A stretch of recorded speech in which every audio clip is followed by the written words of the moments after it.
सबैलाई नमस्कार। आज चैत 3 गते पहिलो पटक म घरभन्दा बाहिर जस आउटडोरमा चाहिँ एक्सर्साइज गर्दैछु।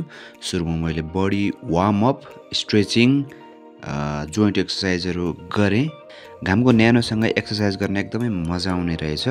बाहिरको वातावरणमा खुल्ला हावा अनि एनर्जी नै फरक हुँदो रहेछ।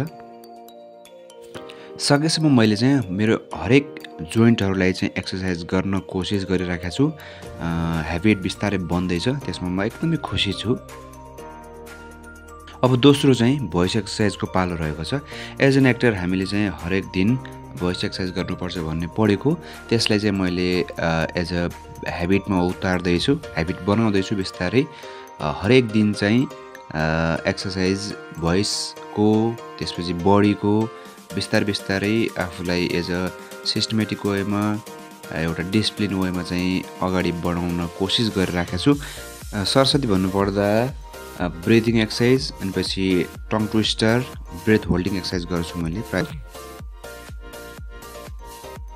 तेस्रो चरणमा चाहिँ pomodoro acting practice session as a rehearsal. यसमा चाहिँ आज मैले स्पिचको काम गरिरहेको छु, भनेको त्यो इन्भाइरोमेन्टमा जे छ त्यसलाई चाहिँ डिस्क्राइब गर्ने। मैले मेरो चाहिँ स्पोन्टेनिटी कतिको छ भन्ने कुराहरूलाई चाहिँ प्र्याक्टिस गर्नको लागि, एज अ एक्जामिङ जाँच गर्नको लागि चाहिँ मैले एकदम नन स्टप कहिले इङ्ग्लिसमा कहिले नेपालीमा त्यहाँ जे छ इम्प्रोभाइज जे मैले बोल्न सक्छु मजाले फ्लुएन्टली मैले बोलेँ, कतिको अड्किँदो रहेछु भनेर। त्यसमा चाहिँ अहिले चाहिँ मैले इङ्ग्लिसमा पनि प्र्याक्टिस गरिरहेको छु र नेपाली त काम गर्नु छँदैछ। नेपाली इङ्ग्लिस दुइटैमा काम गरेँ।